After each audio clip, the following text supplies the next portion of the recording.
रामकृष्ण हरे. सज्जन हो, आज आपणा पुढे जशी भावना तशी फळे या विषयाचा आजचा हा आपला एपिसोड आहे. श्रद्धामयोऽयं पुरुषो यो यच्छ्रद्धस्स एव सः. मनुष्य हा स्वभावता श्रद्धावान असतो. त्याची कशान कशावर तरी श्रद्धा असते. भली मग दगडाचा देव असेल, शेंदूर लावलेला, बोलणं चालणारा मनुष्य असेल, कुटुंबातला कोणी असेल, मित्र असेल, कशाना कशावर तरी त्याची श्रद्धा असते.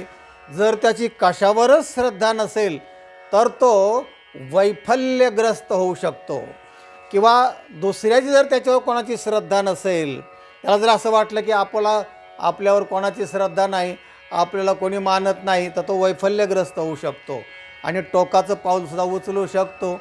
आणि म्हणून कुठे ना कुठे तो श्रद्धेने जगत असतो आणि त्या श्रद्धेपुढे पाऊल टाकत असतो. तेव्हा श्रद्धामयोऽयं पुरुषः यो यत् श्रद्धा स एव सः. ज्याची जशी श्रद्धा तसे त्याला ते फळ मिळत असते. त्याच्यावर आजचा हा आपला भाग आहे. ऐका सुभाषित.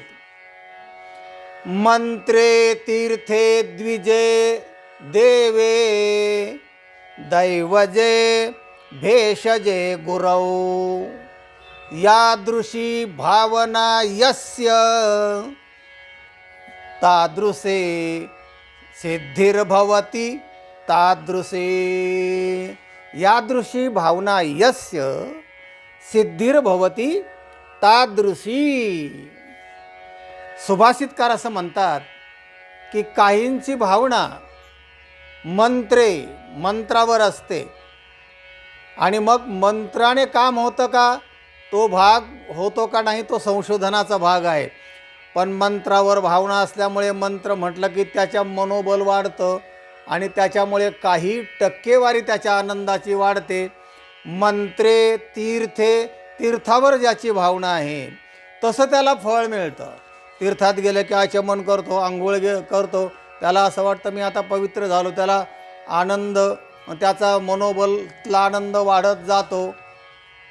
तीर्थावर तीर्थे द्विजे, द्विज म्हणजे ब्राह्मण, जे शास्त्री पंडित असे ब्राह्मण असतात, वेदशास्त्र संपन्न ब्राह्मण असतात, त्या ब्राह्मणावर जर त्याची श्रद्धा असेल आणि तो काही जरी म्हटला, मंत्र पुटपुटला, तरी त्याला आनंद वाटतो, आनंद त्याचा वाढतो. देवावर पण तसंच आहे. देवावर त्याची श्रद्धा असली की त्याला आनंद होतो. मग ती देवी असू दे, म्हसोबा असू दे, खंडोबा असू दे, विठोबा असू दे, कोणी का असेना, त्याची देवावर श्रद्धा असली की त्याला पाहिले की त्याला आनंद होतो. दैव म्हणजे दैव सांगणारे जे लोक आहेत तर त्याच्यावर श्रद्धा असणे, म्हणजे त्याला आपण देवऋषी म्हणतो ना. तुला अमुक अमुक झालेला आहे आणि तो उतारा तो अमुक दिवशीला टाक आणि मग तुला बरं वाटेल. मग तो उतारा टाकला, उतरून टाकला, मंत्र म्हणल्यासारखं केलं की त्याला थोडं बरं वाटतं. भेषज म्हणजे औषध. एखाद्याने जर औषध दिलं आपणाला आणि जर त्याची त्या माणसावर आणि त्या औषधावर श्रद्धा असली तर तो का म्हणे, भोग सरे गुण येती अंगारे. अंगारा लावला तरी त्याला बरं वाटतं. तेव्हा औषधावर सुद्धा त्याची भावना असली पाहिजे. गुरुच्या ठिकाणी श्रद्धा असली पाहिजे, तरच त्याला ते आनंद वाढत जातो, ज्ञान होतं. श्रद्धावा लभते ज्ञानम तत्पर संयतेंद्रियः ज्ञानम लब्ध्वा पराम शांतिम अचिरेनाधिगच्छते. भगवद्गीता. तेव्हा श्रद्धावानाला मग ते ज्ञान लाभतं. जर त्याचे गुरूवरच श्रद्धा नसेल तर त्याला त्या ज्ञान होणार नाही. तेव्हा सुभाषितकार म्हणतात, यादृशी भावना यस्य यादृशी भावना सिद्धिही भवती तादृशी. ज्याची जशा प्रमाणात त्याची भावना असेल तशाप्रमाणे त्याला फळ मिळत असतं. म्हणून या 7 गोष्टीवर आपली भावना असणं आवश्यक आहे, कारण तुमचा आनंद त्यामुळे वाढणार आहे. असं सुभाषितकाराला म्हणायचं आहे. कोणत्या त्या 7 गोष्टी परत बघा.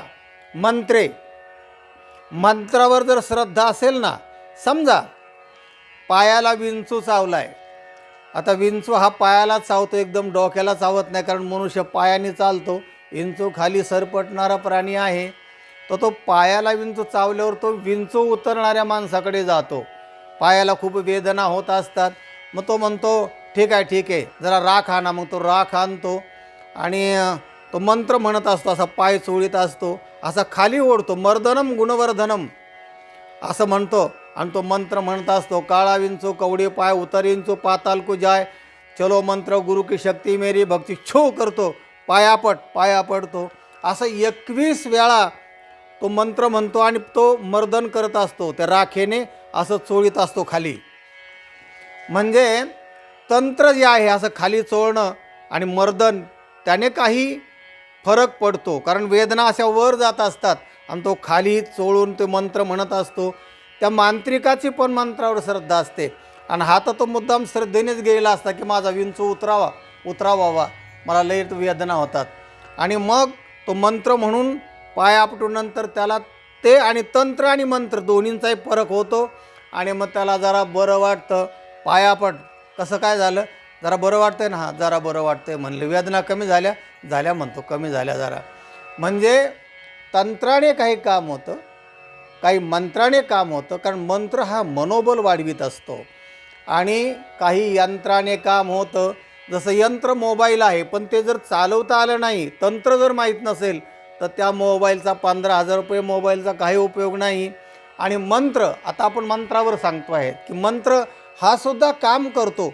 जर तुमची त्याच्यावर भावना असेल तर तो फल देतो, असं सुभाषितकाराला म्हणायचं आहे.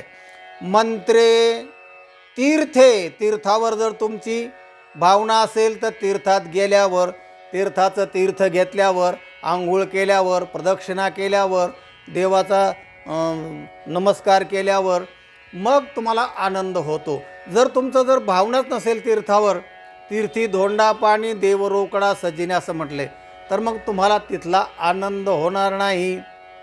द्विजय, जर त्या भटजीवावर ब्राह्मणावर श्रद्धा नसेल तर त्याने केलेल्या विधी तुम्हाला फलदायक ठरणार नाही, त्याच्यावर आनंद होणार नाही. दैवजय म्हणजे एखादा उतारा टाकणारा, मंत्र म्हणणारा, ज्याला आपण देवऋषी म्हणतो, तो सांगत असतो की बाबा तुम्हाला असं लागेरलेलं आहे, झपाटलेलं आहे, तुम्ही आमुष्याच्या दिवशी बाहेर गेला होता आणि तिकडेच तुम्हाला तसं झालेलं आहे. मग काय करा, तुम्ही एका कोंबड्याचे पाय बांधून अमुक दिशेला टाका आणि मागे न पाहता तसंच घरी या, तुमचं बरं होईल. कारण मग तो कोंबडं टाकून येतो आणि कसं काय बरं वाटायला लागलं का, तो म्हणतो बरं वाटायला लागलं. यालाही बरं वाटतं आणि पाय बांधलेला कोंबडा असतो ना, हा याचा माणूस जाऊन तो कोंबडा आणतो, देवऋषाला पण बरं वाटतं, दोघांनाही बरं वाटतं त्याचं कामामुळे. तर दैवजय म्हणजे देवऋषी, त्याच्यावर जर तुमची श्रद्धा असेल, तो जो उतारा सांगेल, अंगारा दुपारा करेल, गळ्यातले काय ताईत बीत काय बांधायला देईल, त्याच्यामुळे तुमचं श्रद्धेचं बळ वाढलं जातं. आणि भेषजे औषध, त्याच्यावर श्रद्धा असेल तर माणसाचं रोग बरा वाटल्यासारखं वाटतं. त्याला सांगा म्हणजे तो बरं नाही वाटत का, नाही व्हावा, मग त्या अमुक डॉक्टरकडे जा, नाही आमचा डॉक्टर ठरलेला आहे आणि त्याचा आम्हाला गुण येतो, म्हणजे त्याचा गुण येतो. डॉक्टर दोन्ही आहेत, डिग्र्या दोघांनी घेतलेल्या आहेत, पण काही माणसाला त्याचाच गुण येतो. त्याचा कसं काय गुण येत नाही, त्याच्या हाताला गुण आहे, म्हणजे हातात काय गुण असतो का, पण त्याच्यावर श्रद्धा असते. त्याने इंजेक्शन दिलं, त्याने काय केलं तर मग त्याचा मात्र गुण येतो, अशी त्याची भावना असते आणि त्यामुळे त्याच्या गुणामध्ये वृद्धी होते, वाढ होते. तेव्हा भेषजे गुरुच्या ठिकाणी जर भावना असेल तर त्याचा आनंद होतो. यावर आपण एक दृष्टांत पाहूया. दृष्टांत असा आहे, एकलव्य कोळ्याचा मुलगा, त्याच्यावर माऊलीने फार छान उभी लिहिली आहे की श्रद्धा त्या एकलव्याचे किती बलवान आहे, किती उच्च स्थितीला गेलेली आहे. तेव्हा माऊली असं म्हणते ज्ञानेश्वरीमध्ये, श्री गुरुचेनी नावे माते,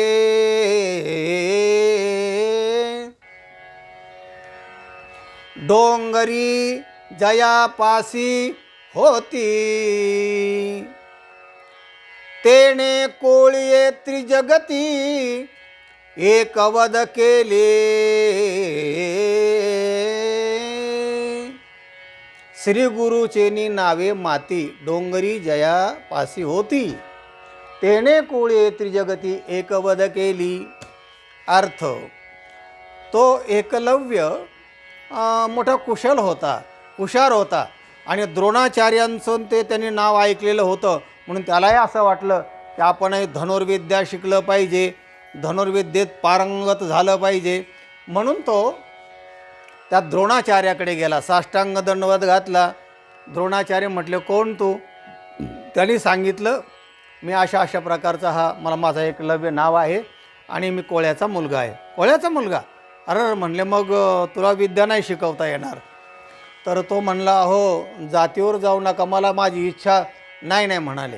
कारण द्रोणाचार्यापुढे एक अडचण अशी होती की त्याला एकच फक्त अर्जुनाला धनुर्धारी करायचं होतं, त्याला प्रतिस्पर्धी नको अशी ग्वाही त्यांनी दिलेली होती.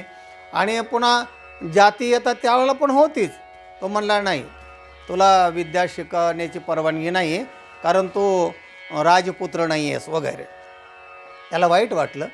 ठीक आहे म्हणले महाराज. त्याने दंडवत घातला आणि गेला. पण त्याची श्रद्धा द्रोणाचार्यावर होती की द्रोणाचार्य महान गुरु आहेत, धनुर्धारी आहेत, फार विद्या शिकवतात. त्यांचं व्यक्तिमत्व ते त्याच्या अंतकरणात ठसलेलं होतं. त्याने श्रीगुरुचेनी नावे माती, डोंगर होता, त्या डोंगराच्या कडेला माती होती आणि त्या मातेचा द्रोणाचार्य केला. द्रोणाचार्य मूर्ती केली आणि त्याच्या पुढे नमस्कार करून तो धनुर्विद्येची प्रॅक्टिस करू लागला. Practice makes man perfect. सराव माणसाला सिद्धीपर्यंत नेत असतो. तो त्या धनुर्विद्येचा सराव करू लागला आणि इतका सराव त्याचा परिपूर्ण झाला की त्या सरावामुळे एकदा अर्जुन आणि द्रोणाचार्य त्या बाजूला गेले होते आणि एक कुत्रं असं भुंकत असायचं आणि त्या भागातल्या लोकांना, जे वैदिक लोक होते, शांतता भंग व्हायचा आणि हा पण अभ्यास करत होता. त्यालाही मधून ते कुत्रं भुंकण्याचं व्यत्यय येत होता. मग त्याने असा काय अचूक बाण मारला, ते कुत्रं भुंकतं वाव वाव. त्याने बाण मारल्याबरोबर तो बाण असा कुत्र्याचं तोंडच बंद झालं आणि कुत्रं पळालं. ते रक्ताचे थेंब टिप पडत गेले होते. आता हे द्रोणाचार्य आणि अर्जुन जेव्हा त्या बाजूला गेले, अरे म्हणले, हे रक्त कोणाचं सांडलंय? ते माग काढत रक्ताच्या दिशेने गेले तर तिथे त्यांना ते दिसलं, अरे कुत्र्याच्या तोंडात कुणी अचूक बाण मारला, कोण धनुर्धारी आहे हा इथं? आणि मग त्यांनी शोध घेतला तर तो एकलव्य होता. अरे बापरे.